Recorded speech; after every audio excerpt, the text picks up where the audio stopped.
here we're looking at microbe-human interactions, basically health and disease. To do that, let's define infection. An infection, a condition in which a pathogenic microorganism or germ penetrates the host defenses, enters the tissues, and multiplies. That's an infection. And a disease is the pathologic state that occurs upon infection. By the way, not all infections lead to overt disease, right? So, and you could have an infection and be healthy, right? But infection can also lead to disease. You can think of the disease as damage that's caused by an infection, deviation from health that's caused by an infection. But again, not all infections lead to disease. What are the factors that cause disease? Well, infections, genetics, aging, malfunctioning organs or systems. But we're here to study infectious disease, aren't we?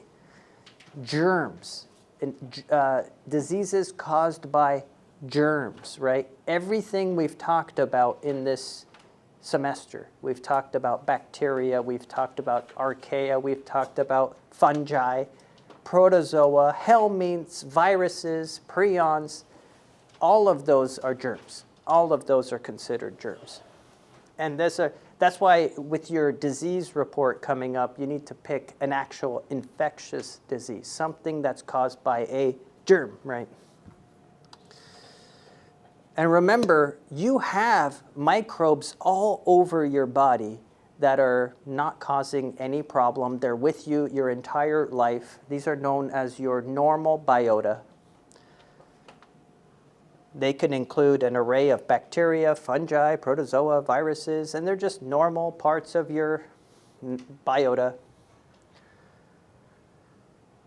Okay? And remember, these microbiota, they live on your surfaces. Remember we talked about how humans are essentially elongated donuts, right, on the first day of class. So we're talking your surfaces of your skin, the surfaces of the inside of your mouth, all the way down the tube that starts at the esophagus and ends up at the other side, the anus, right?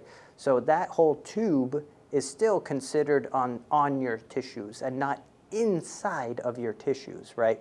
You should not find microbes inside of your tissues. I'm talking your blood, your organs themselves, right? Things like that. We shouldn't find microorganisms there. But there are plenty, and by plenty I mean in the trillions of microorganisms on you, right? Including your colon and your intestines and such. Okay.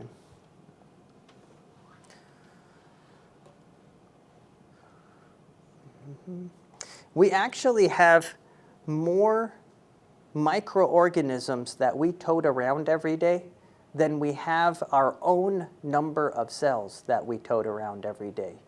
We have more bacterial and other microorganisms living on our body than we have our own number of cells. Especially if you don't count our red blood cells, then it's like a 10-to-1 ratio of microbes to our own cells that we carry around.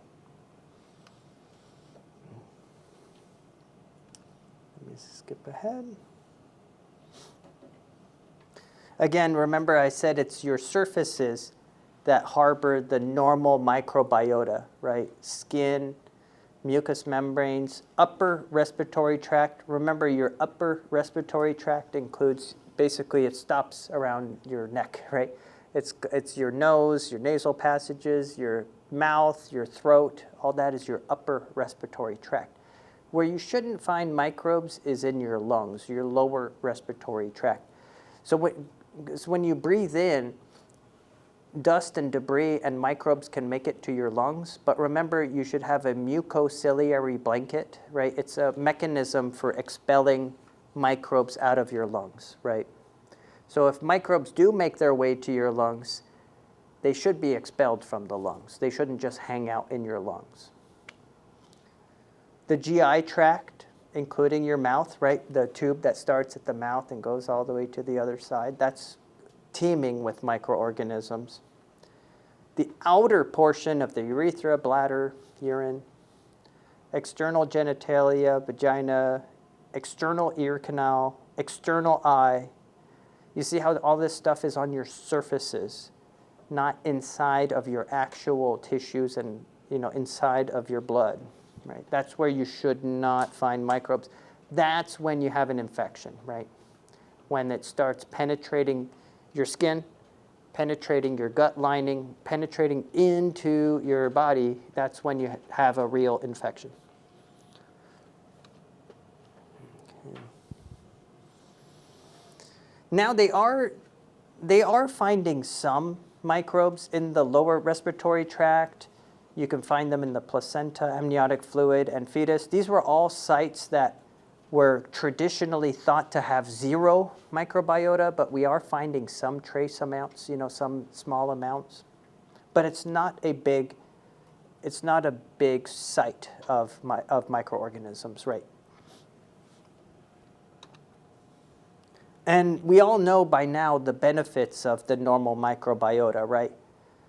These microbiota, they take up space. Just by taking up space and not causing harm, that's a great feature of your normal microbiota. Because imagine, I told you what happens if you kill off your gut microbes, for instance. Well, that frees up that space for C. diff or some other nefarious microbe to take over and cause disease. They can also help you to some extent too. Your gut microbes, they can make vitamins for you. They can help in the digestive process as well. So they can be beneficial to some extent as well.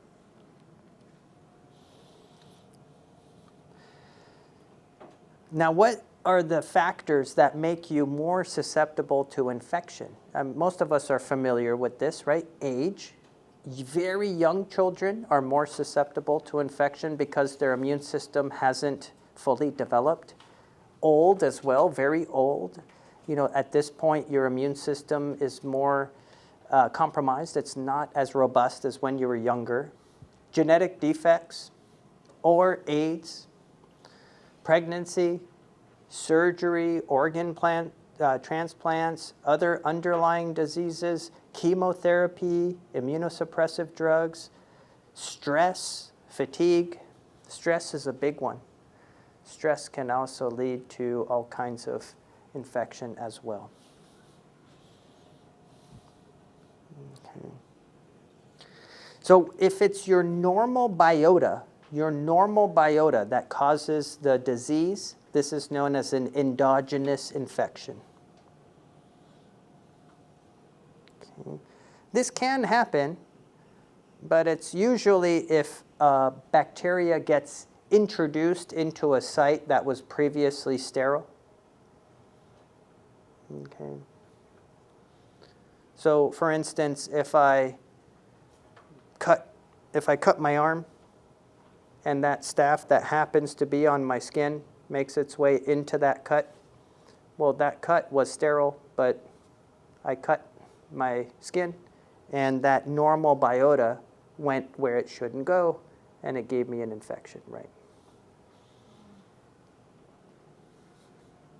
Or think of a UTI, right?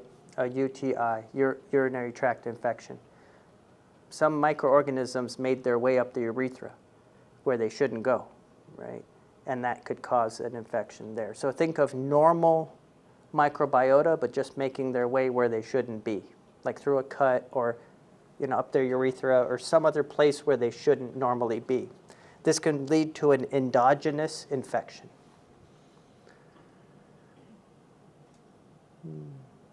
So where does your normal biota start? Where do we get our normal biota?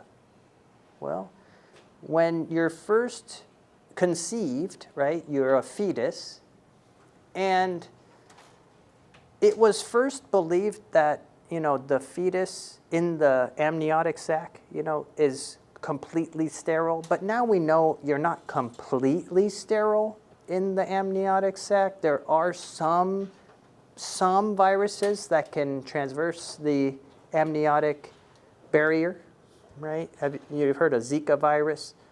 Zika virus that can make its way through that barrier. There are other microbes, little microbes here and there that can make their way into the fetus before it's born. But for the most part, the fetus is relatively germ-free, right?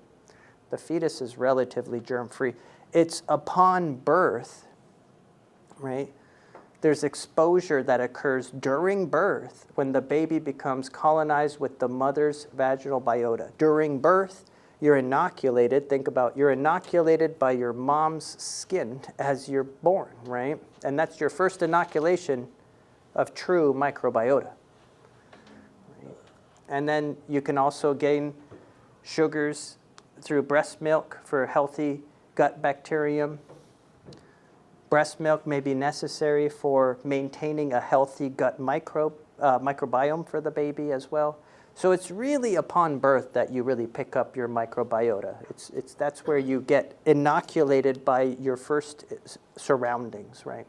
Which usually include mainly your mom is a source of your earliest microbiota. Okay.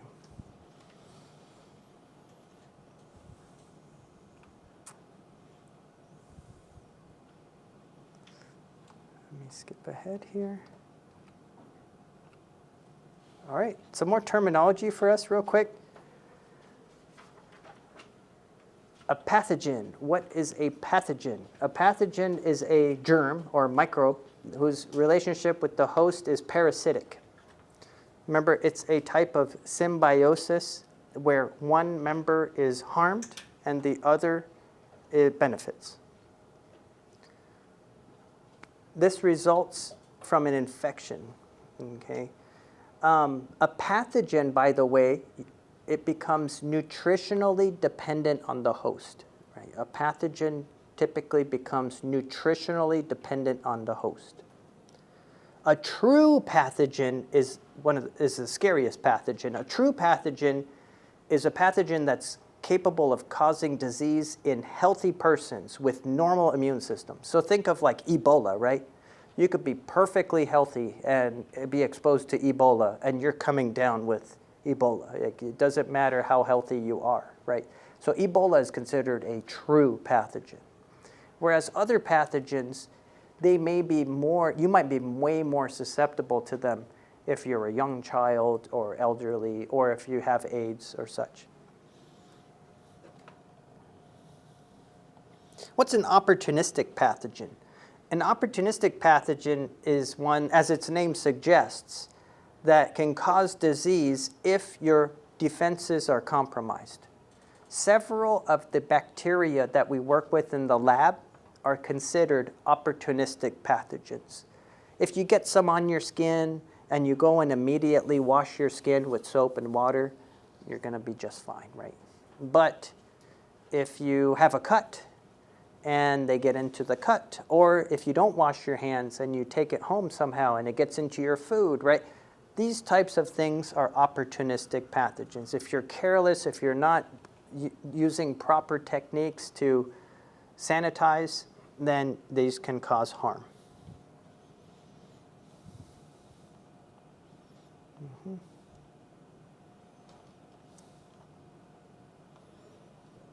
Let me skip that. Let's talk about virulence. Virulence is the degree of pathogenicity. The more capable a microorganism is to cause disease, the more virulent it is. Right?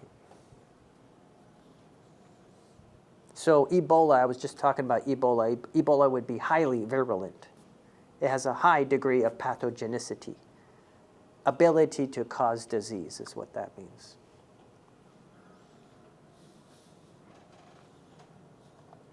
And virulence factors, this is almost an all-inclusive term. Virulence factors are any characteristic or structure of a microbe that helps it to cause disease. You can think of it that way. So virulence factors are many. let me put it this way. Anything that helps a microorganism cause disease is considered a virulence factor. Anything. So for instance, let me give you an example. We learned that fimbriae, you know the bristles, fimbriae, help you to attach to tissues, right? Would that be a virulence factor? Yeah, because without those fimbriae, you would have a harder time attaching to the tissues and causing disease, right? Does that make sense? So even an adherence structure like fimbriae is considered a virulence factor. Because think about, if I took this away, would it be less capable of causing disease? If the answer is yes, it's a virulence factor, right? Does that make sense? So what about capsules, right? Remember capsules, this sugary layer that, you know, it prevents phagocytosis by white blood cells. You know, white blood cells have a hard time with capsules. Is that a virulence factor then? Yeah, so capsules are virulence factors. Fimbriae are virulence factors, right? If I'm a bacteria and I make a toxin and that causes disease, is that toxin a virulence factor? That's a virulence factor, right? If I'm resistant to antibiotics, is that a virulence factor? Sure, that's a virulence factor. You see what I'm saying? Anything that helps the microbe cause disease and prevents it from being destroyed is a virulence factor. So endospores would be a virulence factor because that makes it harder to treat and harder to clear, right? You see what I'm saying? Anything that helps the microbe be pathogenic is a virulence factor, okay? Anything. And so the most pathogenic organisms usually happen to have the most virulence factors, right? So if this organism has 12 different virulence factors, it's most likely a pretty bad pathogen, right? Does that make sense?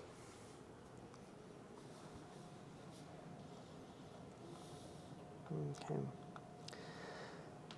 That leads to a concept known as infectious dose, ID for short. The infectious dose is the minimum number of microbes required for an infection to proceed. I know it's a weird concept, but one of almost any microbe, one of a microbe is not going to make you sick, right? So if I'm exposed to one Bacillus anthracis bacterium, I'm going to be fine, right? So how many bacterium do I need to ingest or get in my body before I get sick, right? How many Bacillus anthracis have to infect me, right? This is known as the infectious dose. And they figured this out experimentally. You know, usually they start with mice, you know, or other organisms. So for instance, they'll expose mice to X number of this bacterium. And then they'll figure out at what point do at least half of the mice get the disease. That's called the ID50, right? ID50 would be how many microbes do I need to inject for half of my sample to get the disease, right? And it shouldn't surprise you that the more pathogenic the virus or the bacteria, the more pathogenic it is. Would you expect it to have a lower ID50 or a higher ID50? What do you think? Lower, yeah. Yeah, think about it. If you're better at causing disease, you're a true pathogen. It's most likely going to take fewer of you to cause an infection and cause disease, right? If you're less pathogenic, then it probably takes way more of you to cause a disease, right? And so it's not uniform for all different microbes, right? For me to come down with this infection and this other infection, you know, it may require totally different amounts of inoculum, totally different amounts of bacteria I'm exposed to, right? You see what I'm saying? Depending on how pathogenic it is. And so each pathogen has a different, the most scary bacteria, I think they've estimated like 12 to 18 individual bacteria are enough to give you a disease, right? So that's scary. Okay. And again, your genetics plays a role to your susceptibility to different diseases. Your overall health and when you're exposed as well. Okay. If you ever notice, like with COVID, for instance, some people caught COVID and they were pretty much asymptomatic and they never showed any signs or symptoms, right? That could happen, that could happen.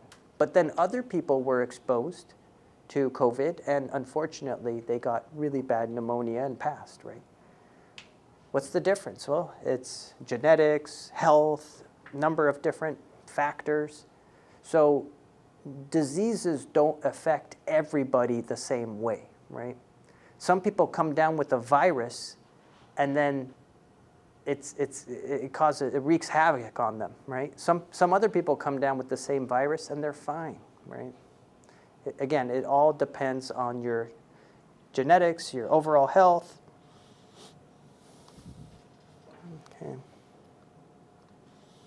Let me skip ahead here. So how do microbes cause disease in a host? First of all, the microbe has to find a portal of entry. Entry into what? Entry into your sterile areas, okay? Places where microbes are not supposed to be, right? Like I'm talking inside of your skin, right? Inside of your body.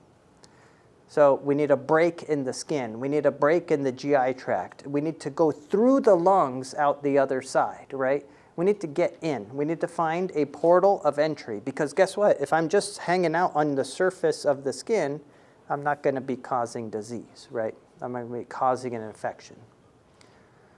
How do we attach?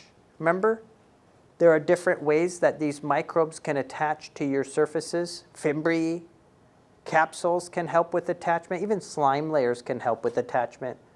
Surface protein, what about viral spike proteins, right? All of these things help with attachment. Then surviving the host defenses. If I get into the skin, I'm not on easy street, am I? Right? If I get into the blood, well, guess what? A big phagocytic white blood cell is just going to come along and gobble me up, right? So I need a way of like avoiding the host's immune system, right? So can I avoid phagocytosis by the white blood cells of the host? Can I avoid death inside the phagocyte? So this is a trick that, I don't know which one of you is doing TB as your project. Yeah, TB. But that's what TB does. TB gets phagocytosed by the white blood cell, but then it lives inside of the white blood cell. It doesn't get killed by the white blood cell. So it's got this trick up its sleeve. It's like, yeah, you can gobble me up, but I'm going to just live inside you forever. Right? Isn't that interesting, right? And then the absence of specific immunity as well. Okay. So then, now again, just because this is probably sufficient to cause an infection, right? This is sufficient to cause an infection. But not all infections lead to disease, right? For it to lead to disease, we need to damage the host. We need to damage the person that's infected, right? How do we damage? We could release enzymes. We could release toxins that damage the host tissues. We could cause a massive allergic reaction in the host, because sometimes what happens is certain pathogens can cause almost like an autoimmune response in the host, where the host's immune system goes so overboard that causes the damage, right? They can cause epigenetic changes in the host's chromosome. This was kind of above our pay grade for this class. And then what do we ultimately have to do? Exit the host. Yeah, good. Keep spreading, right? That's why it's called communicable, right? We want to keep spreading, so we got to find a portal of exit.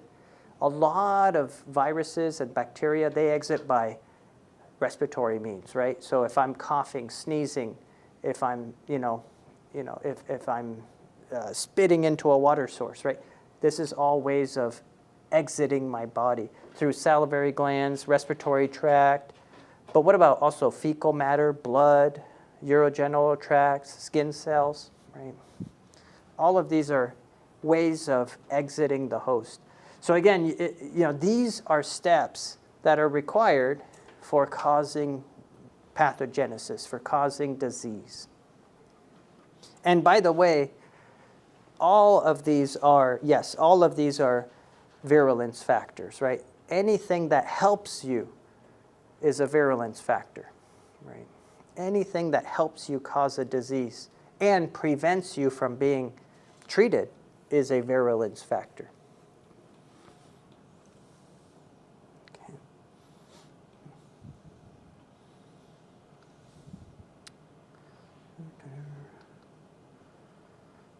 just going to skip ahead here.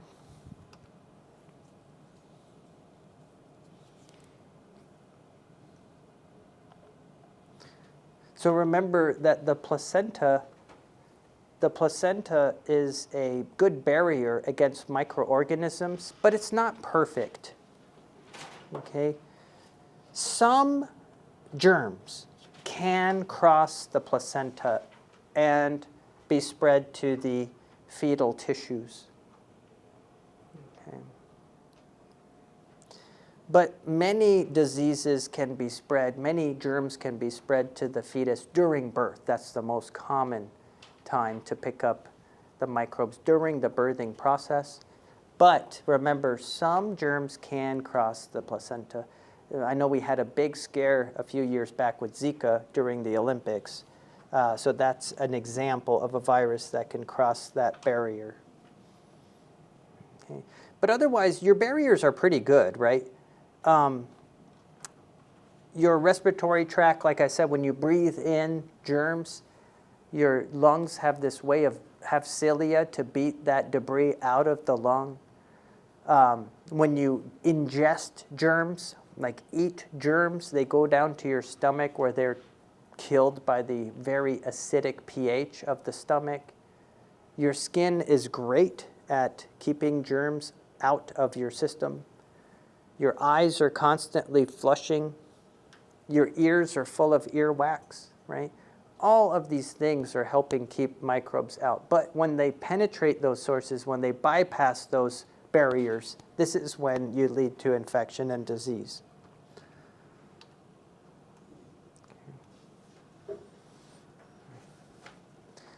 And these are some common infections of the fetus and neonate. The acronym TORCH, toxoplasmosis, other diseases, that's like an all-inclusive, rubella, cytomegalovirus, herpes simplex virus. These are all common complications during birth or to the fetus itself. Okay. And I told you about adhesion being very important for the disease process, right? If the pathogen cannot adhere to the host, then the host is not susceptible to that pathogen. And remember, there are many different adhesion molecules. So here's a list of different microbes and their adhesion mechanisms. So for instance, E. coli adhere to your intestinal cells, your microvilli, with fimbriae. Remember fimbriae? Those short projections, bristle-like projections. Pseudomonas aeruginosa also use fimbriae, but they have slime layers as well. So they can use their slime layer for adhesion as well, right? What about the flu, for instance? Influenza virus. Notice how it uses its viral spike proteins, right? So different germs have different ways of adsorption, right, to adhere to the cells. Okay? And remember, all of these mechanisms of adherence, all of these are examples of virulence factors. Remember what I said last time? What is a virulence factor? Is anything that can help a germ cause disease, right? Anything. And adhesion is vital in the disease process. So if you can't adhere, you can't cause disease. So adherence factors are, in and of themselves, virulence factors. Okay. Now, once you have adhered to the cell, you need to survive the host's defenses, right? What do they mean by host defenses? What they're talking about is your immune system. You know, if you have a healthy immune system, that means your phagocytic white blood cells are constantly looking for invaders. Your B cells, your T cells, they are constantly on the lookout for invaders, and they're going to kill any invader, right? So how do you survive the host's defenses? If you're a germ, how do you survive? Well, they have different mechanisms, like antiphagocytic factors. These are factors that either prevent the microorganism from getting phagocytosed, right? Or allow the organism to survive inside of the phagocyte. The phagocyte is the white blood cell. And they kind of work like amoeba. You know how amoeba work? They have pseudopods, but then they can wrap their membrane around some food and bring it in, right? That's how your white blood cells work. Not all of them, but they're called the phagocytic white blood cells. These are your dendritic cells, your macrophages, your neutrophils. If you've ever heard of those, we're going to cover those later on. But those are the 3 white blood cells that are phagocytic. They gobble up intruders, right? So either you can make yourself so you're invisible, you're cloaked, you know, and invisible to the phagocytic white blood cell, or you could make it so even if you get phagocytosed, you don't get destroyed inside of the phagocytic white blood cell, right? So those are the 2 ways by which you can, you know, survive. You could also try killing the phagocyte. So, you know, when you get inside of the phagocytic white blood cell, you could destroy that white blood cell too. Do you guys remember, for instance, capsules, right? Capsulated bacterium. Well, the capsule helps evade the phagocytic white blood cells because it's hard for a phagocytic white blood cell to determine if that capsule is an invader or just sugar. You know what I mean? Another thing is, you've heard of like TB, tuberculosis, Mycobacterium tuberculosis.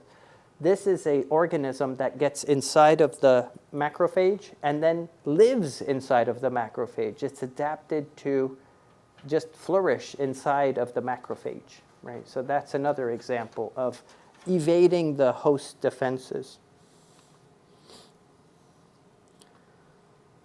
Then we can cause disease. Remember one thing.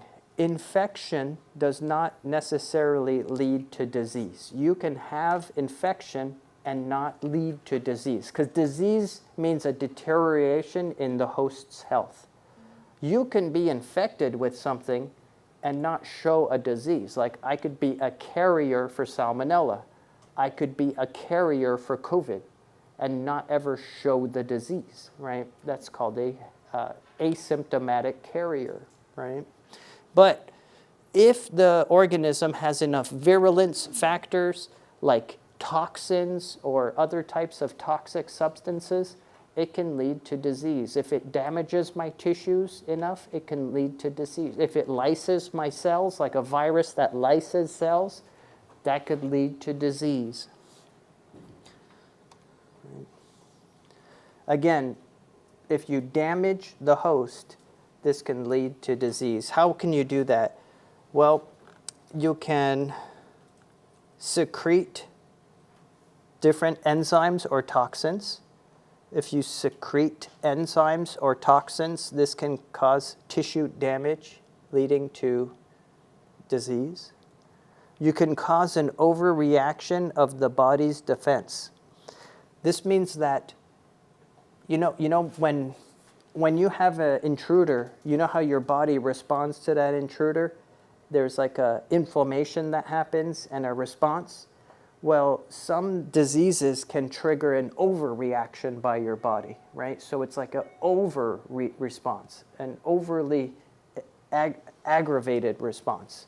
And that could lead to damage by itself. In fact, they were hypothesizing that, when people had the really bad reactions to COVID, it may have been a body's response, an overreaction of the body to COVID, right? Syphilis is another example. Did you know? Any of you doing syphilis as your disease? No? Well, syphilis has 3 tiers, 3 phases. There's primary syphilis, secondary syphilis, and then tertiary syphilis.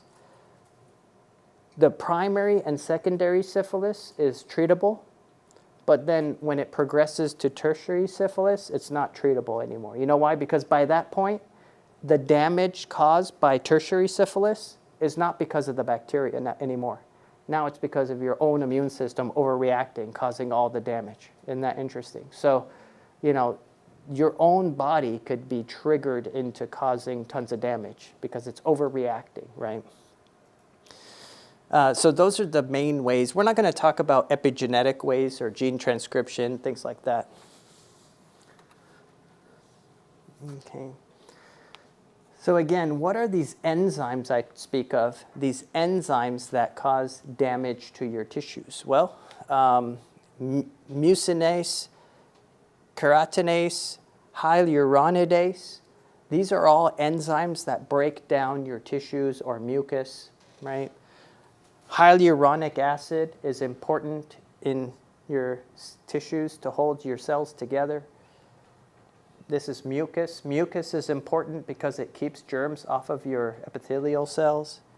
Keratin, your cells are surrounded with keratin that can break down the keratin. So if you're breaking down the keratin, you're breaking down the hyaluronic acid, you're breaking down that mucus, you could actually start breaking apart the tissues, right? And boring into the tissues, okay? And that can cause damage, right?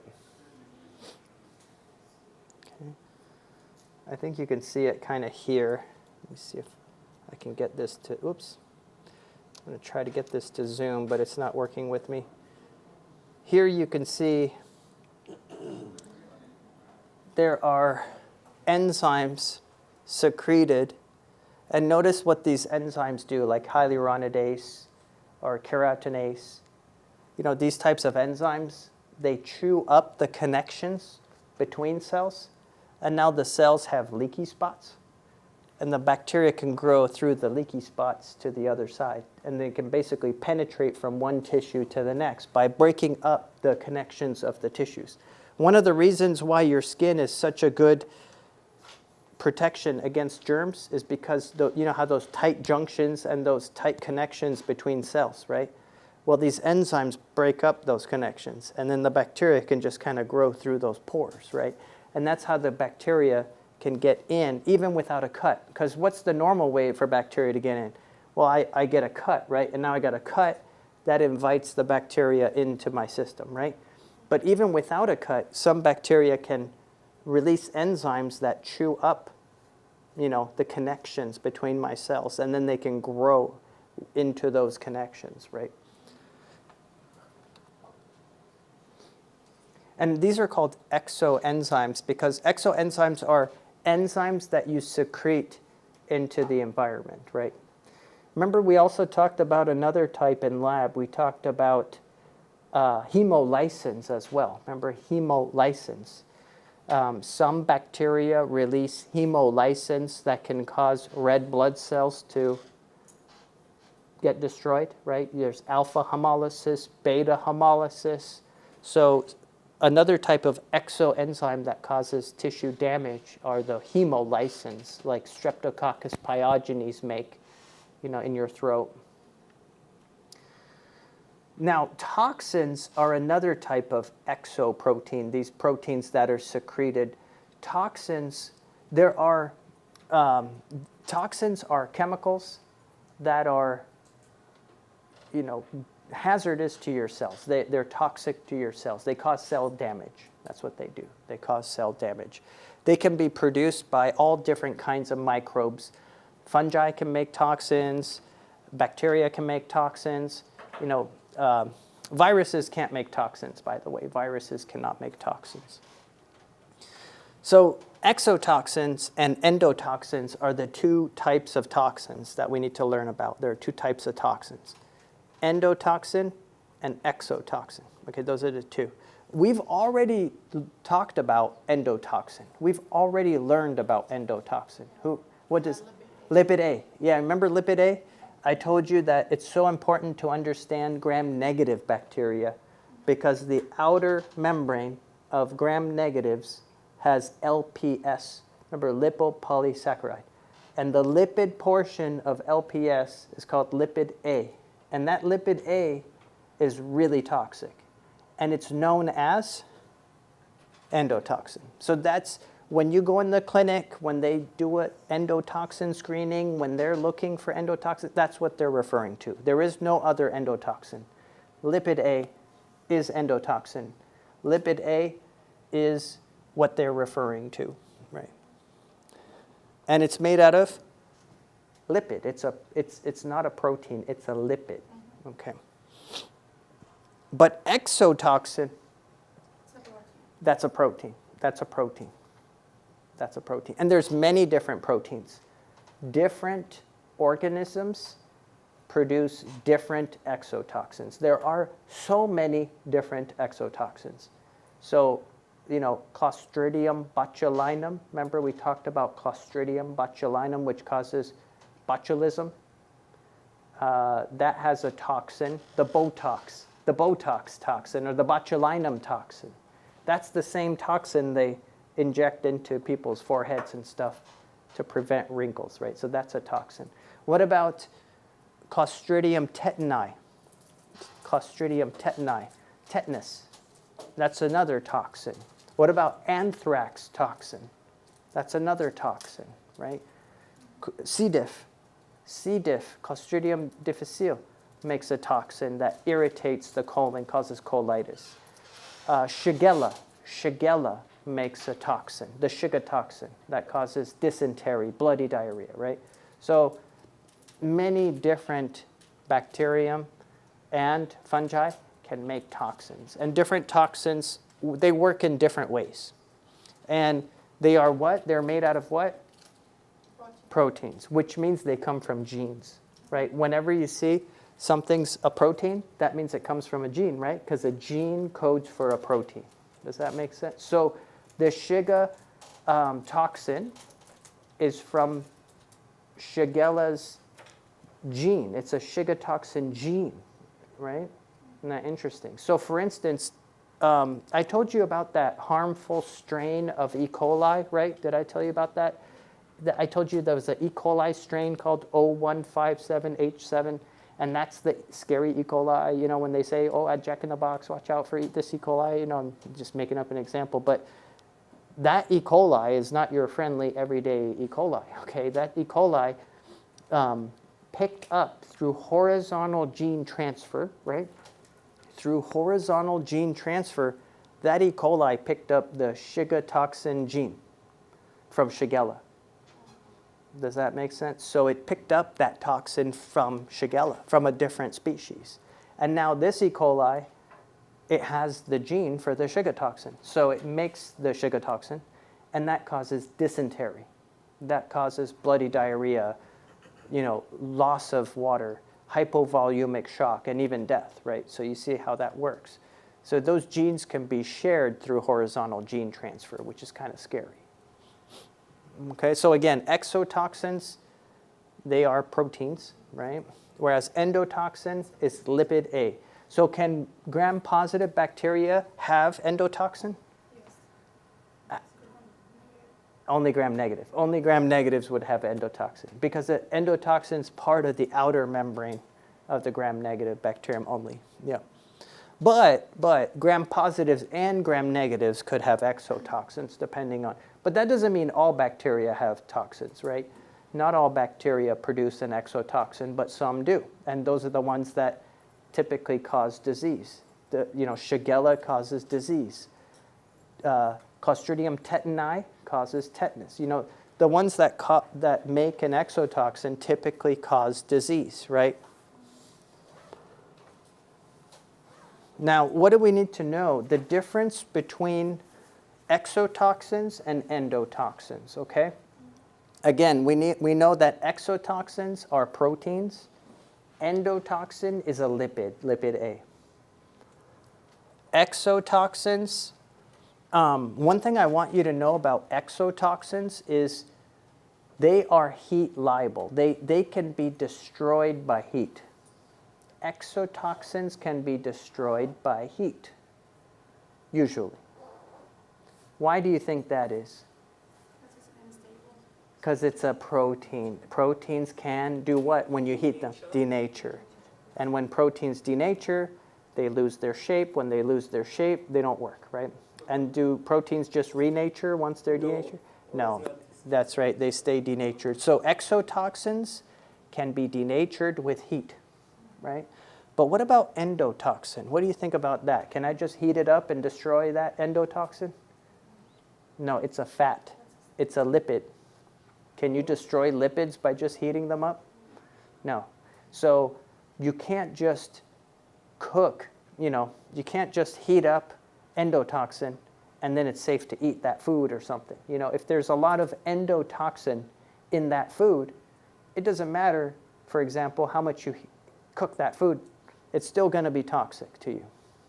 But if there are exotoxins in that food, then maybe you can destroy a lot of it by cooking it thoroughly, right? So knowing that, if you have food that smells bad and it's a little spoiled, do you think just cooking it will make it perfectly safe? No, because any endotoxin in that food is going to remain toxic whether you cook it or not, right? So when food's spoiled, you cannot just cook it and make it safe to eat, right? Does that make sense? Because of why? Well, two reasons, really. One is lipid A, and the other one is endospores, right? So neither of those will be destroyed by cooking, right? Does that make sense? Cool. What else should we learn about these?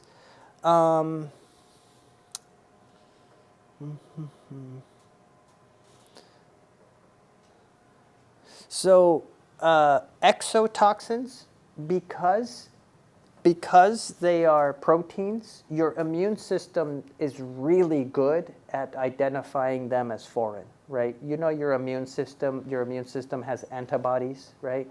And all this stuff. Your immune system is really good at identifying foreign proteins, right? So exotoxins are what's called antigenic. They're antigenic. That means they elicit an immune response. They trigger an immune response. In fact, did you know a lot of vaccines are just a protein? Did you know that? So for instance, the tetanus vaccine is just the tetanus protein, the tetanus toxin protein. They inject it into you, but it's a denatured form. It's called a toxoid. It's like a denatured form of that toxin. What about the COVID vaccine? What is the COVID vaccine? Do they vaccinate you with the entire COVID virus? No. What is the COVID vaccine? Anyone know? It's just the spike protein. Just the spike, because viruses have spike proteins on the outside, right? Well, the COVID vaccine is just the spike protein. And that protein alone triggers your immune system, right, to make antibodies. But what about this? Look, what about endotoxin?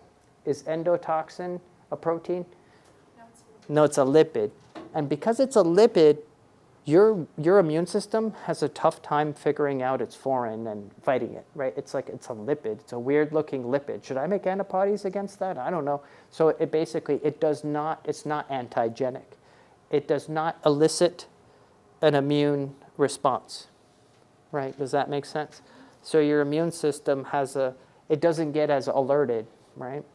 Foreign protein elicits an immune response. Foreign fat doesn't really. So what do we need to know again? Exotoxins are more antigenic than endotoxins. They elicit a immune response, right? And production of antibodies. Whereas lipid A would not lead to production of antibodies. Okay, those are the big things. And again, I told you about hemolysins as well, which is a type of exoenzyme, right? Hemolysins. Some bacteria do not produce hemolysins, and those would exhibit gamma hemolysis. Some produce hemolysins that partially rupture red blood cells. Those would result in alpha hemolysis. And some completely destroy the red blood cells, and that's beta hemolysis. Have we looked at this? Yeah, we have looked at this, right? So these are exoenzymes. These are enzymes secreted by bacteria like Streptococcus pyogenes that rupture red blood cells. These enzymes rupture red blood cells. And that's why strep throat is so bad. Like if you get strep throat, your throat gets so sore. And that's because that Streptococcus pyogenes is in there. It's penetrated into the back of your throat, and it's starting to even rupture red blood cells, and that's causing inflammation and pain, right? You see what I'm saying?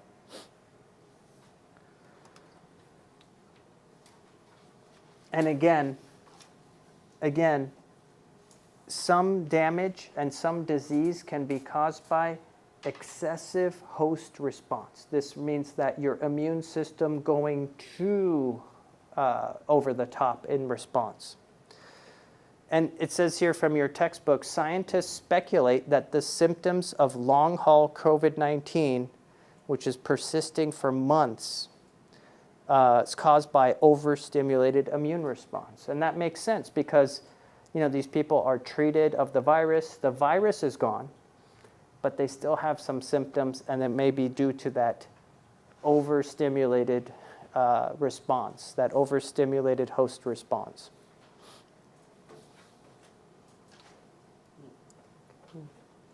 We're going to skip epigenetic changes. Okay. So a couple of different ways of, patterns of infection. You can have infections that are highly localized to a particular spot. Think of like if I get, I don't know, a staph infection. If you get a staph infection, a lot of times it's like a circular spot on your skin. That's called a localized infection, right? But what about systemic? Systemic means that it's basically spread throughout your body. The organism has somehow gotten into your system and is usually traveling around the circulatory system, and it's everywhere, right? That's a systemic infection. So if you ever had like chicken pox, most of you have not had chicken pox because there's a vaccine. I had chicken pox because, believe it or not, I'm old now, and I was born before the vaccine. I was born before the chicken pox vaccine. So I remember having chicken pox. I remember I was covered in these dots, and that was a systemic infection. That's systemic. It's everywhere, right? So again, localized infections, they remain at a specific site on a specific tissue. Think of boils, warts, fungal skin infections, right? Systemic, obviously, it means it's made its way throughout the fluids in the bloodstream or the lymph fluid inside of your body, and it's spread throughout the body.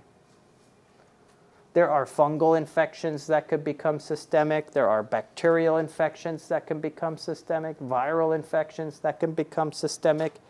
All of them can become systemic. Okay. In fact, bacterial infections, they can become dangerous because you could have, for example, you could have a staph infection on your arm, but if you leave it untreated, you leave it and you don't treat the staph infection, it could, remember, they release exoenzymes that start digesting the tissue, and then next thing you know, it's in the lower levels of the skin, and then it penetrates into the blood, right? And it gets into the blood. Next thing you know, you have a systemic staph infection, right? So that's one of the problems with bacterial infections is, yeah, sure, it can start here, but it could spread throughout the body. Did you know this is also, you could die, for instance, did you know you could end up dying from gum disease, right? You know, your gums are inflamed and infected, you know, and then you just don't pay attention to it, or you don't go to the dentist, you know. Why? Well, guess what? That infection, the bacteria in your gums, in your tooth, right, and your gums, well, eventually it can make its way into some capillaries down there and some veins, and next thing you know, it's spreading throughout the body. It could go up to the brain, and next thing you know, you've got a systemic life-threatening systemic infection from just a simple cavity or from a simple gingivitis, a gum disease. Okay. We're going to skip focal and mixed and primary, secondary. I'll just mention primary, secondary. A primary infection is the initial infection. And then a secondary infection occurs when a primary infection is complicated by another infection. So this happens a lot. You can see this happening with the flu, for instance.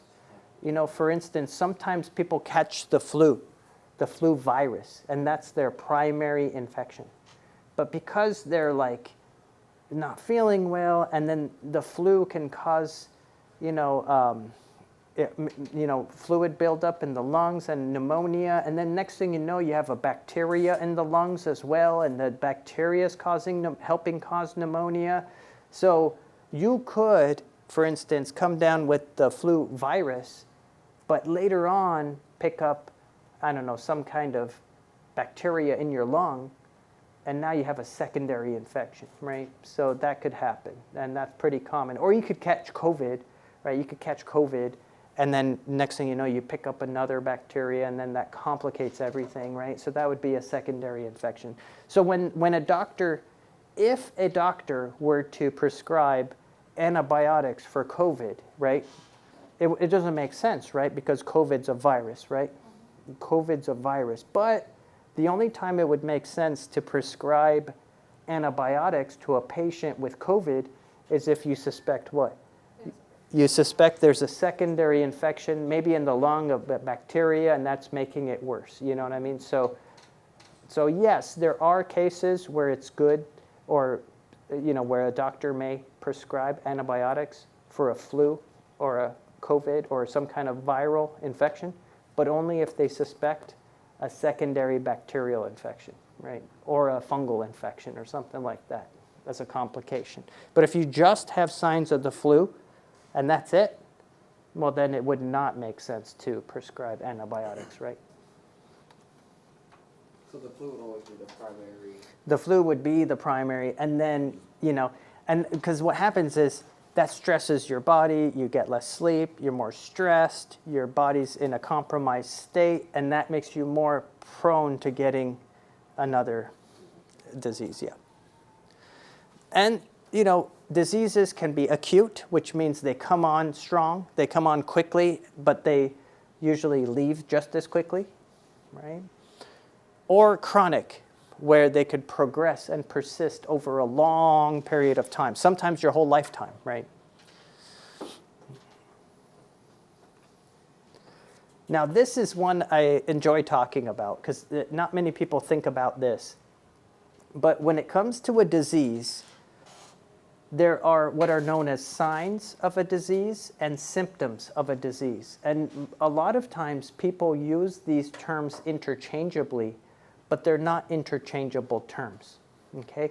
What you need to know is that signs are things that you can measure, okay? Signs are things that you can measure. Like a fever. I can measure a fever by sticking a thermometer on you, right? Does that make sense? I can measure a fever. I don't need you to tell me that you have a fever. I could put a thermometer on you and figure out that you have a fever. Does that make sense? That's why it's a sign. A symptom is not measurable. it's not measurable, but it's something you feel as a patient. So what would be a symptom? Like headache. Headache, yeah. Can I tell if you have a headache? Is there any way I can measure headaches? No. No, exactly. Temperature. Yeah, temperature I can measure, it's a sign. But headache, no, I can't measure, it's a symptom. You see what I'm saying? Together, that makes the syndrome, right? So the syndrome are the signs and the symptoms. But signs are not symptoms, okay? Signs are measurable, symptoms are not. This is why it's so hard to be a veterinarian. You know, like when I take Gizmo and Wicket to the vet, you know, it's hard because I'm like, well, Wicket's not acting right, you know, but Wicket can't say, oh, it's because, you know, this hurts or that hurts. You know what I mean? Wicket just doesn't act right. You know what I mean? So it's tough to be a vet because you have to go off of which one? The sign. You have to go off of the signs. You can't ask Wicket, you know, about the symptoms. Wicket can't talk, right? Right? Yeah. So it's hard to be a vet, you know.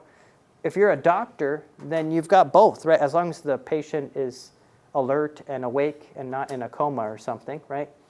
You can ask the patient, what's wrong? It's like, oh, it really hurts here. You know what I mean? But Wicket can't say it really hurts here, you know. So that's the difference. In fact, my knowledge of signs and symptoms got me out of jury duty one time. Would you like to hear this story of how Dr. D got out of jury duty with his knowledge of science? I didn't want to get out. First of all, quick disclaimer. I did not want to get out of jury duty because I do believe in my civic duty, and I believe that, you know, I should definitely do jury duty. But, you know, this time it was bad because I kept, you know, postponing it, and then they wouldn't let me postpone it to the summer. I just wanted to postpone it to the summer when I have free time. But the latest they would let me postpone it was finals week, and I was like, I can't miss finals week, you know, so I needed to get out of jury duty. Okay, this is the disclaimer. But anyway, it was about one guy who punched another guy, okay? That was what it was all about. It was like a simple assault. This guy punched that guy. And during voir dire, where they figure out if they want to keep you as a juror, the lawyer for the defendant said that, you know, I'm going to prove that my patient was my client was in extreme pain due to the punch. And I pounced on. It's like, do you guys have any objections with me, with my premise here? And what do you think I said? I jumped in right away with a objection. What do you think? What was wrong with that statement? I'm going to prove that my client was in extreme pain due to that punch. It's a symptom. Can you prove pain? No. So I raised my hand and I said, absent of broken bones or blood or bruising, you're going to prove that your client was in pain? And she said, yes. And I said, well, I would never be satisfied. And she said, why? And I said, well, because pain is a symptom. Symptoms cannot be measured. Hence the 0 to 10 scale when you go into the doctor. Doctors don't have a painometer. They cannot measure pain. They need to ask you. It's subjective to the patient. If your entire premise is you're going to prove pain, and proving pain is literally impossible, well, then I will never be satisfied. The next thing you know, I'm off that jury. Right? So you see, sometimes science comes in handy. Right? And I even glanced over at the I think the defendant, I think that was the plaintiff I was talking to. I glanced over to the defendant's table, and the lawyer was taking notes. He's like, oh, yeah, that's a good point. That's funny stuff. But yeah, you cannot prove pain. It's impossible to prove pain. There's no way to measure pain. This is why they ask you, when you go to the doctor, they say, how much pain are you in, 0 to 10? Because they don't know. They have no way of measuring it. And they just have to go off of what you say. If you say 10, they have to go with it. You know, they'll probably think you're lying because 10 means you wouldn't be able to even answer because, you know, you know what I mean? But anything above 8, they know to give you medicines Anything below 8, they know to give you something else. So it's subjective. They cannot measure pain. So hopefully that makes it clear the difference between a sign, a symptom, and together they make up a syndrome. So these are signs, right? You see, this is a list of signs. If I can measure it, even if you're unconscious, then it's a sign, right? Does that make sense? So what are some signs of COVID? Signs of COVID. Fever. Yeah, that's the big one. Cough. If I'm actively coughing, I can see that. I can see coughing. Chest sounds. Which one? Chest sounds. Yeah, chest sounds by putting the stethoscope up to your chest. Yeah, exactly. What are some symptoms of COVID? Headache, loss of taste, loss of smell. Yeah, I can't tell if you can smell or not. Dizziness, yep. Fatigue. How about fatigue? Well, coughing I can see.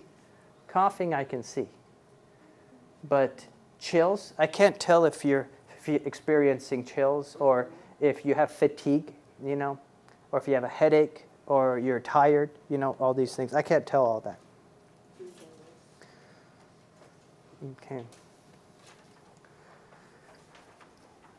All right, so what are some of the signs and symptoms of inflammation? Inflammation, this is the earliest symptom of disease. Infections can lead to inflammation. Okay. What we have is edema.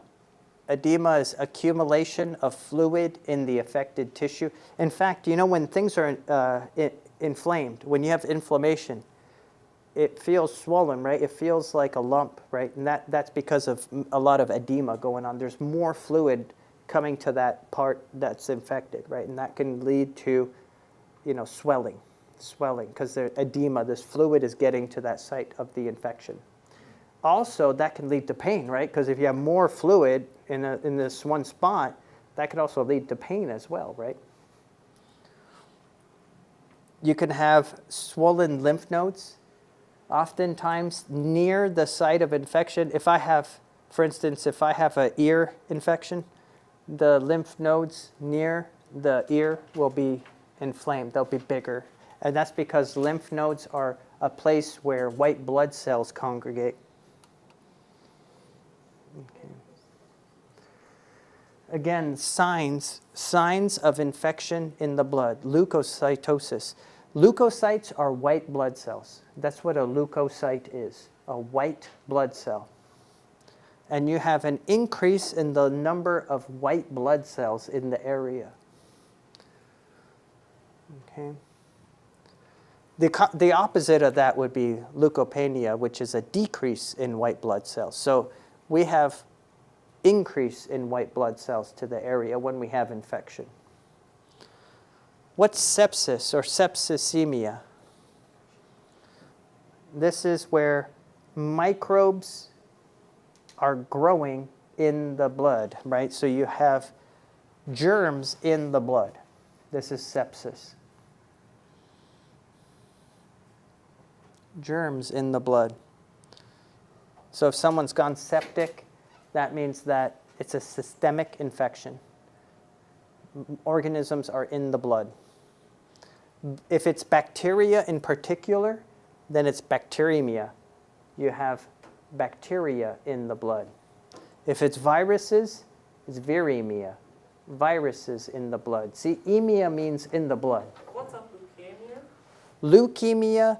Leukemia means it's a cancer, actually. It's too many white blood cells, white blood cells in the blood, right? So, being produced by your stem cells, right? So your stem cells, the hematopoietic stem cells in your bone marrow, they're the ones that make the white blood cells. And if those hematopoietic blood cells in your bone marrow become cancerous, then they just start making too many of a particular type of white blood cell. That's leukemia. If it's lymphoma, it's similar to leukemia. It's lymphocytes are a type of white blood cell, and then other white blood cells are just generally leukocytes. Leukemia would be some of your white blood cells, growing too much, right, or being produced too much. Lymphoma would be a B cell or a T cell, overabundance, right? So yeah, either way, it's a blood disease. Leukemia, lymphoma are blood diseases, but they are cancers. They are cancers. Whereas these are the presence of these organisms growing in the blood. Yep. Good question. And again, not all infections result in overt disease, right? Not all infections result in disease. These are called asymptomatic infections or subclinical infections, inapparent infections. These are all terms that refer to having an infection but not showing signs or symptoms of disease, right? So for instance, that was a big problem during the pandemic, right? During 2020, 2021, when the pandemic was spreading, a big problem was all these asymptomatic carriers. There were people who were perfectly normal, they didn't feel bad, they weren't coughing, they didn't have a fever, but they were walking around as little human incubators, you know what I mean? Spreading the germs around, right? So these are known as asymptomatic carriers. All right. And lastly, do you remember at the very end, these germs need to leave your body, right? They need to find some kind of portal of exit so they can spread to the next host, right? And there are so many ways for the germ to spread, right? It could be coughed out, sneezed out, through the spit. It could be sexual contact. It could be through the feces. It could be through the skin-to-skin contact. There's many different ways of, exiting the host, right? COVID was spread mainly by people coughing, right? Coughing. Okay. Again, escape from the lower and upper respiratory tract through the mucus, sputum, nasal drainage, coughing, sneezing. Skin sloughing off, right? Your skin. Fecal, right? Any kind of enteric bacteria can be spread through the fecal matter. Also, worms can be spread through the fecal matter as well. Urogenital tract, the urogenital tract, especially STIs, sexually transmitted diseases.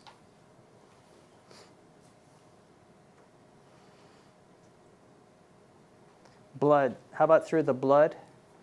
You can spread diseases through blood-blood contact as well. Sometimes it could be direct blood contact, and sometimes it could be through a vector. Like a tick or a flea or a mosquito could bite me, and then it could bite you, right, and spread that blood disease. That's for Plasmodium. Plasmodium, exactly, like malaria. Mm-hmm. That's right.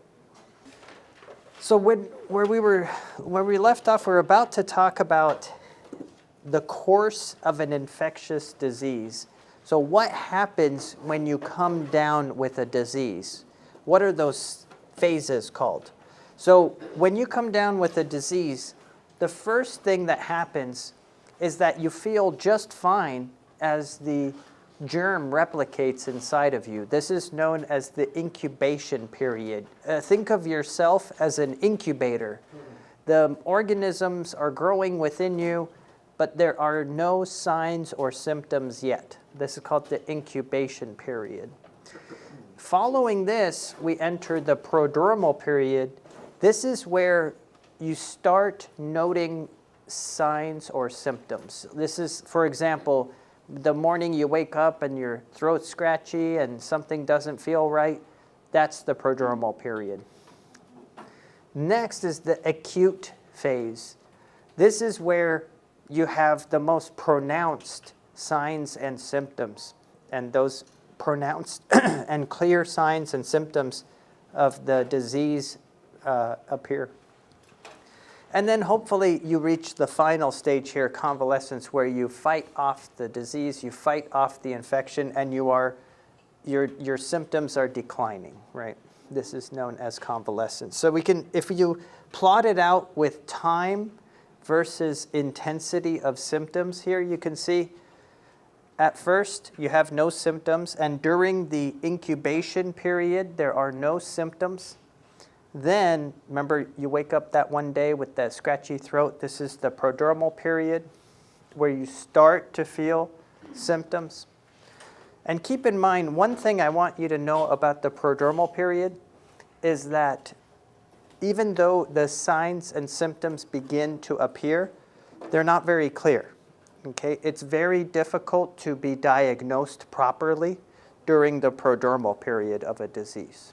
Right? So, for instance, when you show up to the doctor and say, my throat's kind of itchy today or scratchy and it hurts when I swallow, well, the doctor could say you're either coming down with a cold, you could be coming down with the flu, you could be coming down with COVID, you could be coming down with strep throat. We don't know, right?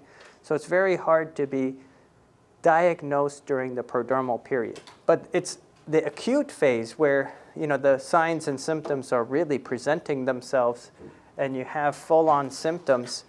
That's when you can be properly diagnosed, okay?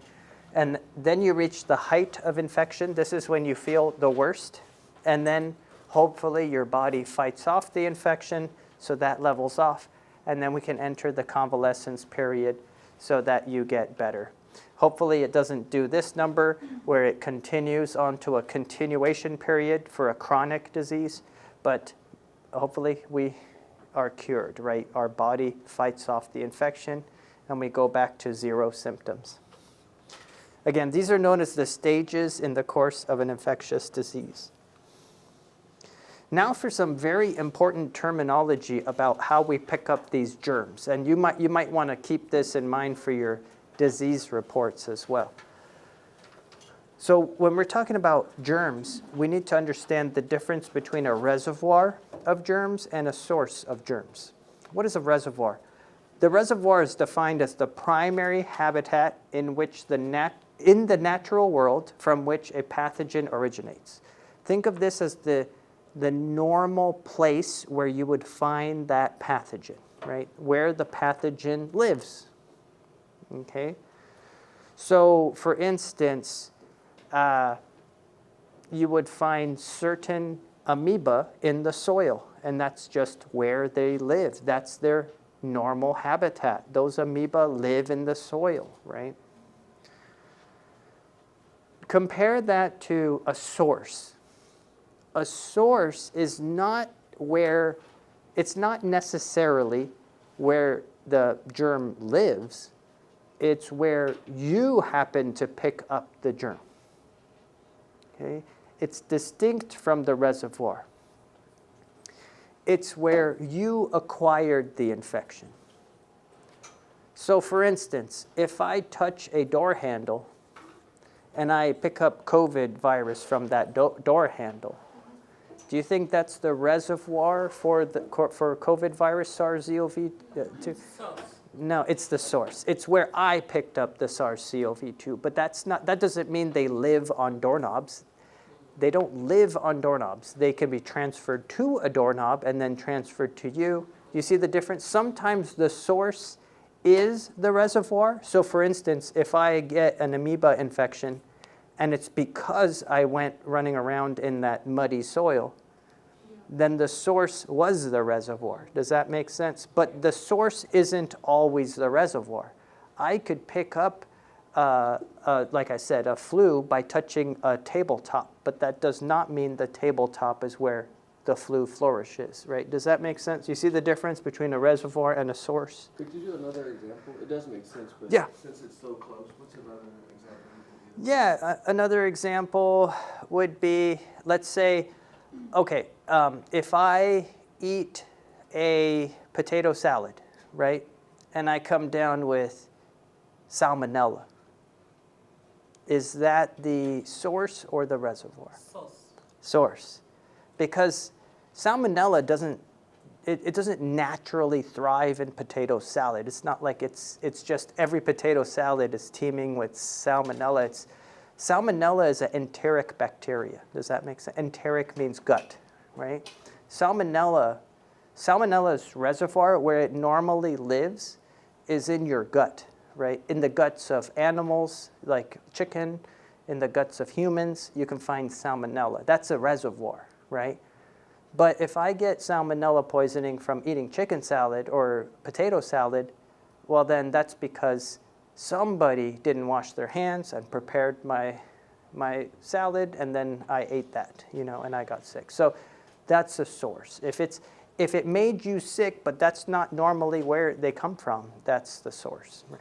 Yeah, good question. So I have a question. Yeah. So if a dog with rabies bites me, would that be the source? Yes, the dog with rabies would be the source and the reservoir. Oh, it's both? You know why? Because rabies, it can only live in animals, in mammals, right? So in that case, the dog is the source and the reservoir.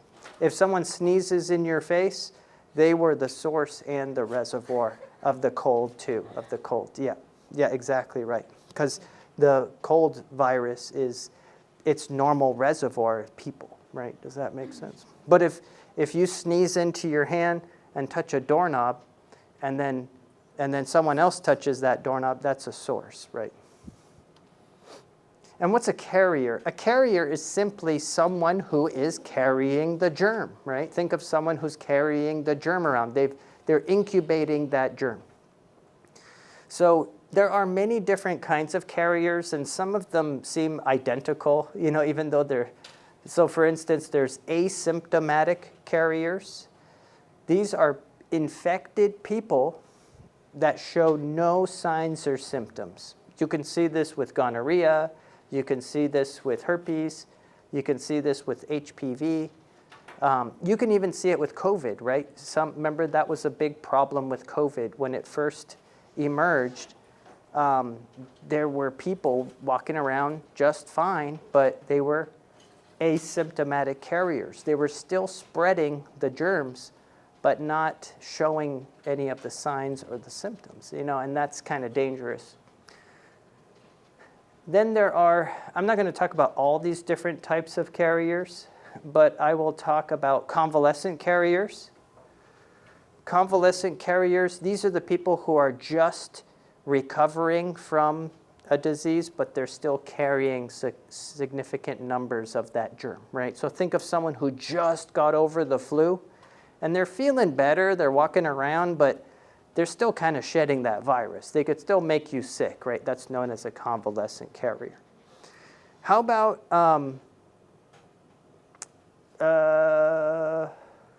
chronic carriers?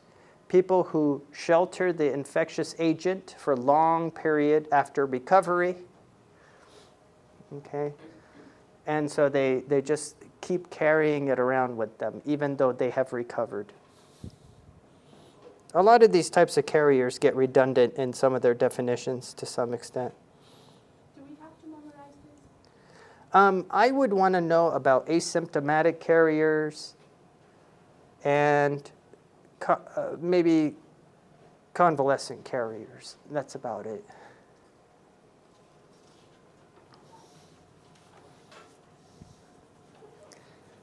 Then there are living reservoirs. So remember, reservoir is where you normally find that particular germ, right? Where it lives, you can think of it that way. If it's a living organism that it lives on, then it's called a living reservoir. So a human is a living reservoir for, let's say, chickenpox virus, right? A human is a living reservoir for, let's say, herpes virus, right? Does that make sense? So there are living reservoirs, living reservoirs.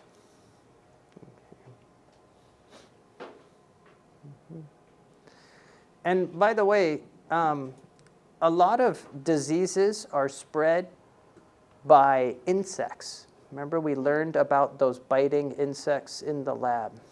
And those insects can spread disease. They are called vectors. We're going to talk about that in a second. But a vector is a living transmitter of disease.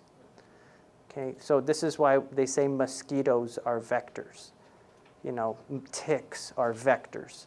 They are living transmitters of disease. Outside Plasmodium, malaria, Mm-hmm. mosquito can spread other things. Yes, yeah, Like HIV.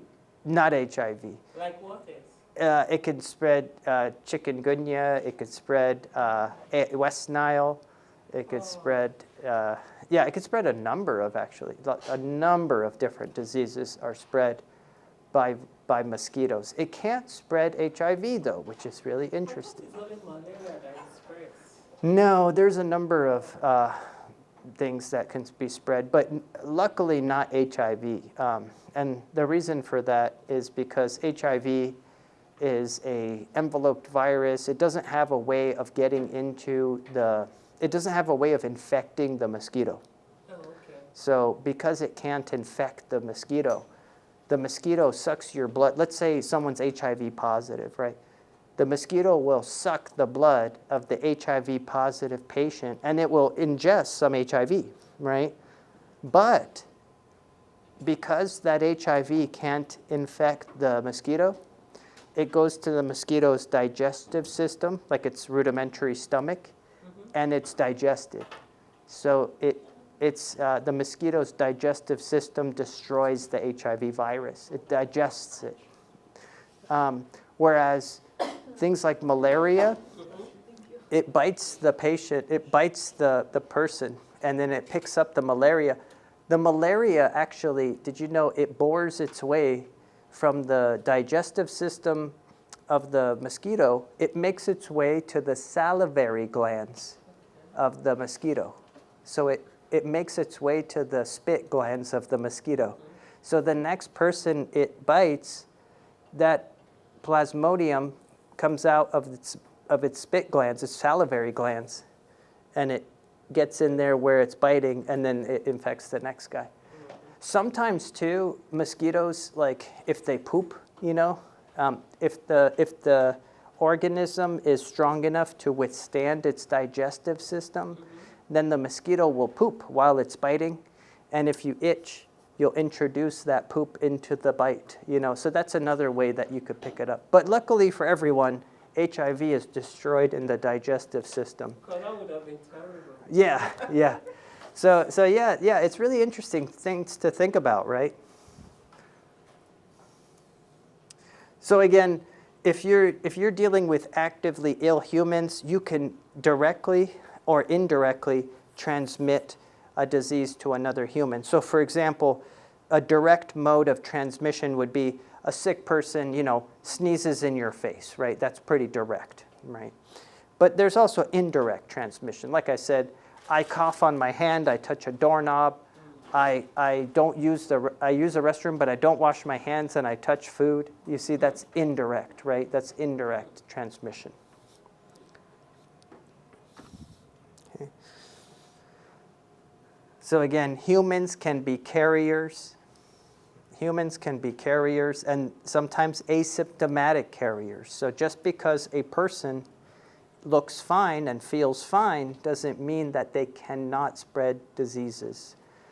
Because remember, infection does not always result in disease, right? So you can feel fine and look fine, but you could spread disease. You could be potentially harboring different diseases, okay?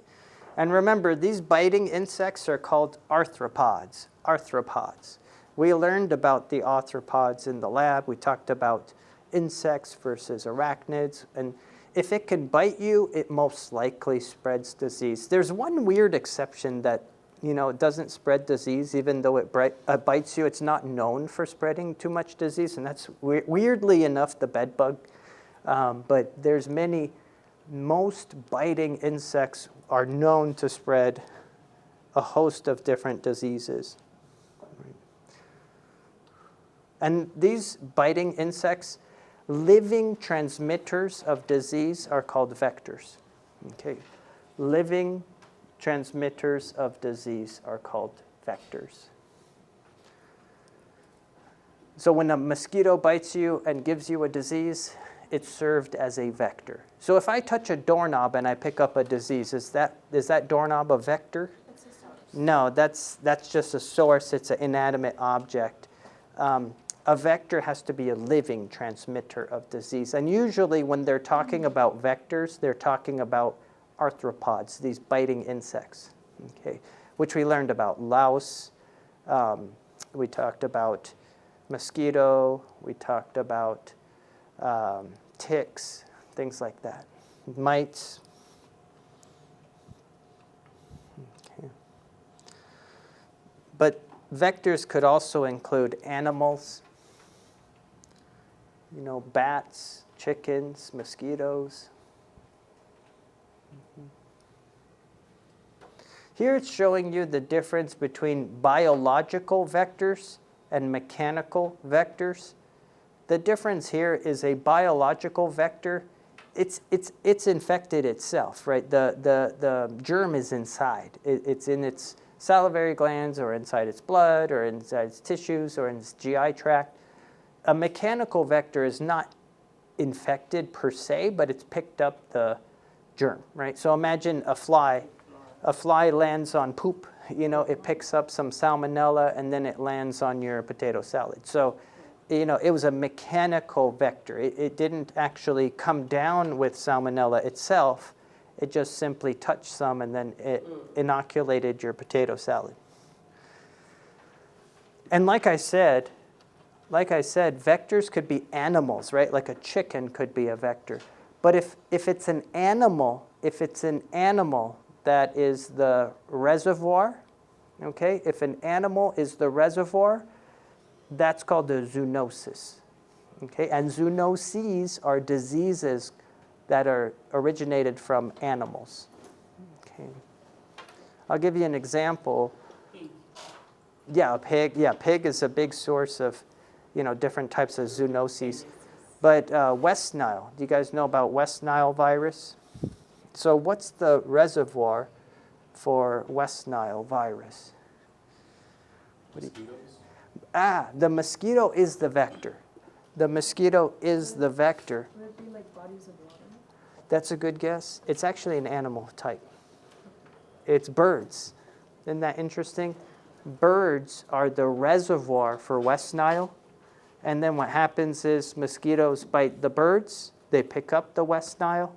And then they bite you. They spread the West Nile. So West Nile is technically a, zoonosis because the birds are the living reservoirs, right? And then the vector, mosquito, bites them, transmitting it to you. It's a living transmitter of that disease. So first, mosquito can penetrate the cover. Yes, the mosquitoes have killed more humans than any other creature on the planet. More than all the wars, more than sharks. Sharks are actually a minority, right? But, mosquitoes are the biggest killers on the planet, by far. By far. Yeah. So, unfortunately, mosquitoes can spread lots and lots of diseases, right? Okay, so here's some examples of zoonoses. Rabies, hantavirus. Hantavirus is scary. Hantavirus, this is a virus that's spread in mouse poop. Okay, and it's a very scary virus too. It can easily lead to death. So if you're cleaning out your attic and you see a lot of mouse poop, it's best to wear a respirator and be careful and not make a lot of dust because you don't want to breathe in that mouse poop, right? That's how you come down with hantavirus.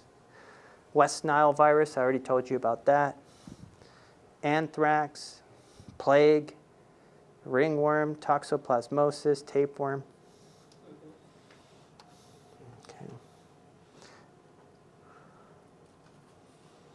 Now, let's talk about some non-living reservoirs. I told you about one example already, mud, right? You can find, for example, the brain-eating amoeba is found in mud and soil, right? Bodies of water, the air, different types of environments, right? Non-living structures.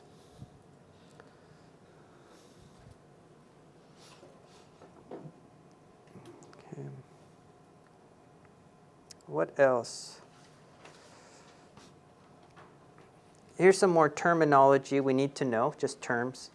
Communicable disease, this is something that's important for you to know because it's the topic of your disease report. You have to do a disease presentation covering a communicable disease. It's when an infected host can transmit the infectious agent to another host. So a communicable disease can be spread from host to host. Contagious refers to how communicable that disease is, how well can it spread from host to host. If it's highly contagious, it spreads easily from host to host. If it's not very contagious, it's more difficult to spread from host to host.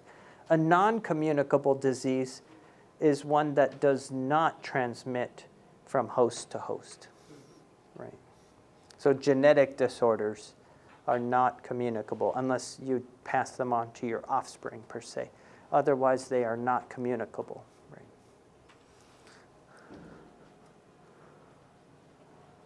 Cool.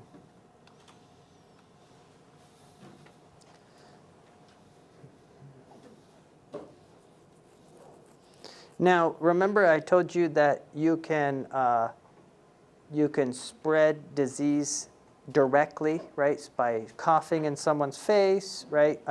This is known as horizontal transmission, where you have a spread from one person to another. That's horizontal transmission. Vertical transmission refers to from parent to offspring, right? So imagine if the mother has, let's say, HIV and is not being treated for HIV, isn't taking any medication for HIV, then there's a possibility of the infant, the fetus, picking up that HIV during birth, right? So that would be an example of vertical transmission, right? So horizontal transmission, spreading from person to person. Vertical transmission, spreading from parent to offspring. Now, the doorknob. Let's go back to the doorknob, okay? I said if I cough and then touch the doorknob, it can become a source, but it's an inanimate source, right? We can call inanimate sources vehicles, okay? So instead of a vector is a living transmitter, a vehicle is an inanimate transmitter, right?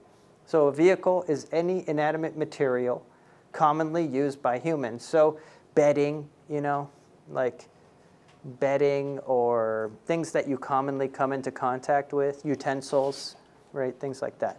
A fomite is an example. A fomite is an inanimate object that harbors and transmits pathogen. It's not a continuous source of infection. Yes? A fomite's an example of a vehicle. Yes. A fomite is an example of a vehicle. But a vehicle, they're very, very similar terms, but vehicle is technically anything that's commonly used by humans. So a bedding is commonly used by humans, right? That clothes or things like that. Okay, what's the bedding? The bed, the whole bed, yeah, bed, yeah. Or But like change them? but if for example, if I pick up COVID from this remote, right? This isn't like a common thing everyone comes into contact with, then this would be more of a fomite, right? So a fomite is an inanimate object that humans don't commonly come into contact with, whereas a vehicle is an inanimate object that humans typically come into contact with, like bedding, But other than that, a lot of people just use these two terms interchangeably. They call vehicles bedding, vehicles fomites and fomites vehicles. It's very close, To me, I'm not going to make that distinction. Yeah. You said, which one does human usually come in contact? Fomite. Fomite. Yeah. But you know what's weird? A lot of textbooks will call like doorknobs fomites, but humans typically do come into contact with doorknobs. So it's like, why isn't a doorknob a vehicle? So it's such a negligible difference that I would say it's not important to know. No one would laugh at you for calling bedding a fomite or a doorknob a vehicle. You know what I mean? Like no one would say, oh, you don't know what you're talking. They're inanimate objects that could be the source of disease, right? So I've heard doorknobs be called fomites. I've heard doorknobs be called vehicles, you know. And when they're referring to the oral-fecal route, this is that example I gave you of the chef who used the restroom, didn't wash his hands, prepared the potato salad, and inoculated it all with nice salmonella, right? And so this is the fecal-oral route. You know, you ingested it is because someone else contaminated that stuff with improper food handling, improper sanitation, right? This is why when you go to the restaurant, it says employees must wash their hands. It's not a suggestion. It's actually, if you want to work there, you have to wash your hands, right? Because if you don't, you're going to make people sick. They're going to sue the company. They're going to sue the restaurant. And, you know, so it's a liability to not wash your hands if you're preparing food. Okay. So, again, water, soil, air, these are all vehicles, right? They're vehicles. They're things we come into contact with that are inanimate. Mm-hmm. Indoor air can serve as a support medium for the suspension and dispersal of respiratory pathogens via droplet nuclei and aerosols. So what are droplet nuclei? These are kind of scary. Droplet nuclei are tiny particles of, let's say, moisture, right? Almost like, imagine a tiny speck of moisture that you exhale, and this tiny speck of water is so small that it stays lingering in the air for hours, if not sometimes days. Those are droplet nuclei. And droplet nuclei can spread from person to person. You know, you can spread respiratory viruses this way easily. So for instance, if I cough and a droplet nuclei is expelled when I cough or sneeze, this droplet nuclei is so small, it doesn't do what normal spit does, right? Normal spit, if I'm talking, normal spit goes right to the ground, right? And that's where this whole 6 foot, you know, keep 6 feet away from people came from. That's actual aerosols. Those are actual spit, basically. But droplet nuclei are so fine, think of it as mist. Mist is not, it doesn't just travel 6 feet. This mist is so fine, so small, that it can stay airborne for hours, if not even days. So imagine if I have COVID and I sneeze or cough right here, we could come back tomorrow and someone could breathe in one of those droplet nuclei and pick up COVID. That's not good because it stayed airborne that long. So there's a really a problem. This showed us, you know, we saw this with the pandemic. You know, if you were just indoors with infected people, you know, it was really hard not to become sick, right? Even if you stayed 6 feet away from them. Yeah, and this is what those droplet nuclei look like. See? Droplet nuclei, dried microscopic residues. When microscopic pellets of mucus and saliva are ejected from the mouth and nose, like look, this is someone sneezing. Oops, why can't I zoom in? I don't know why it won't let me zoom in. But see here, that fine mist, those tiny particles will soon dry and then remain airborne, almost like dust. And those are known as droplet nuclei. And this is why, you know, those airborne diseases can be, you know, spread so easily.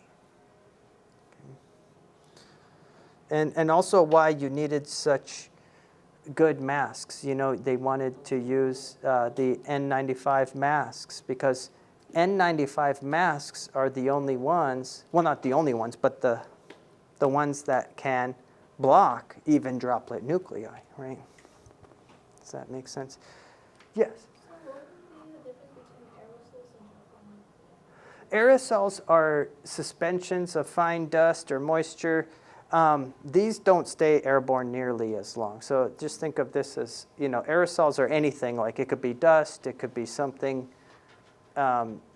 floating around in the air, but it's not necessarily as fine as a droplet nuclei. Droplet nuclei are so tiny and fine that they can stay airborne for hours and days.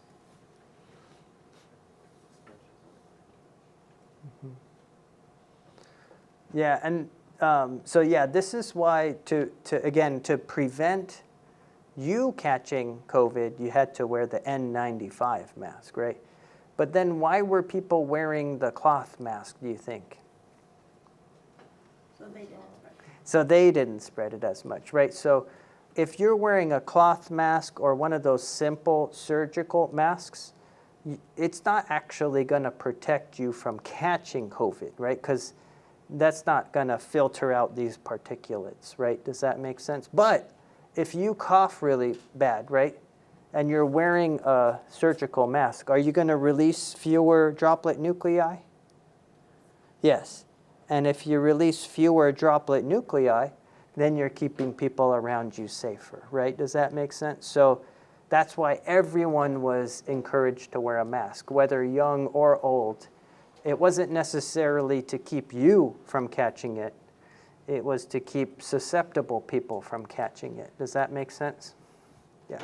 So hopefully your understanding of this stuff makes better sense of, other policies and other things that were in place and what was going on. So again, yeah, you have to understand that many respiratory viruses are spread by droplet nuclei.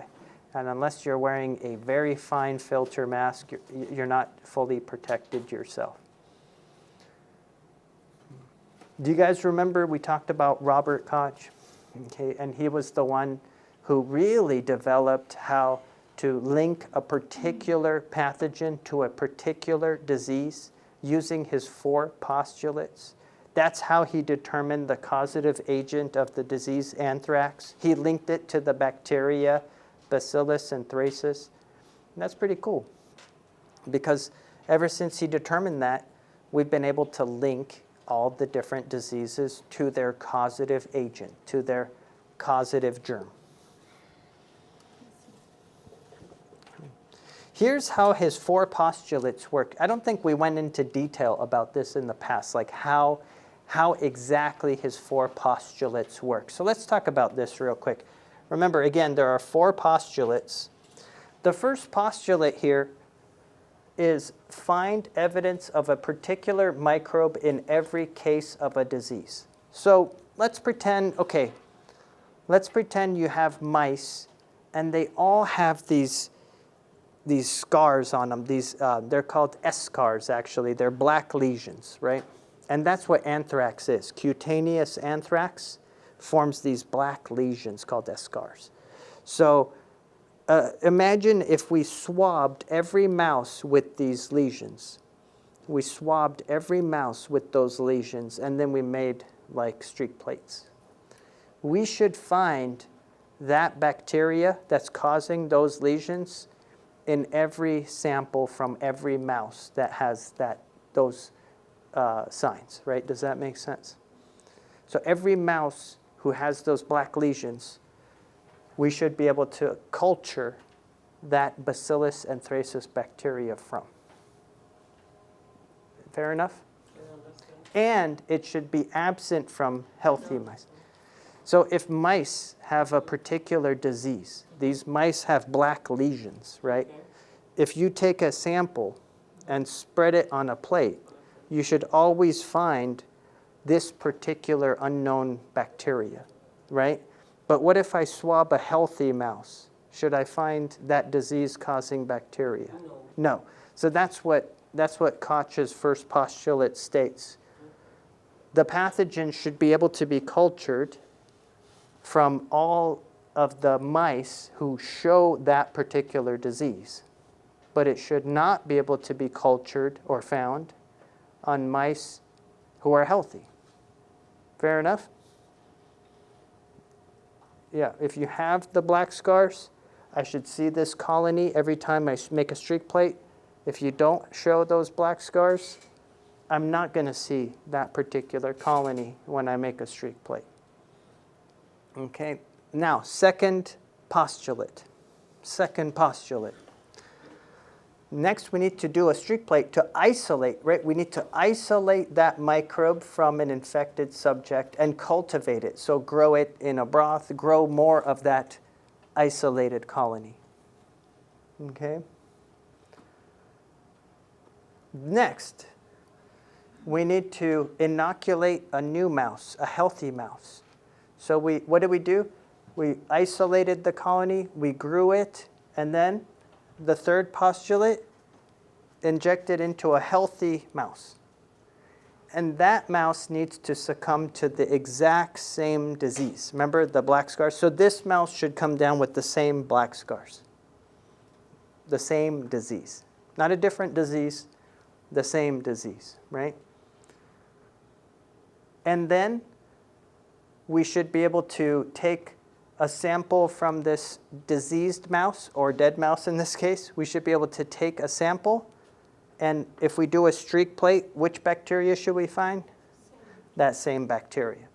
And if you wanted to confirm it, you could isolate it again, inject another healthy mouse again, and see the same disease again, right?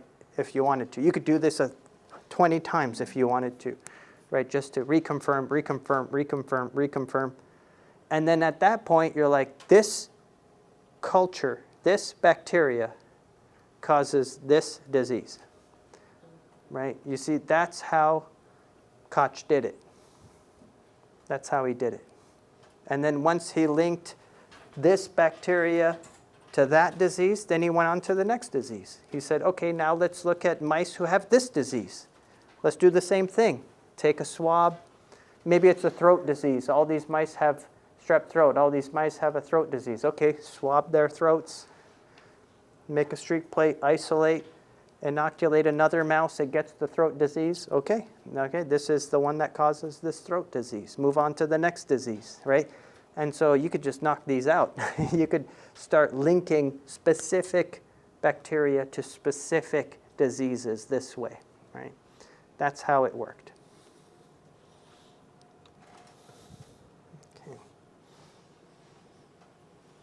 And that's it for chapter 13. What do you guys think?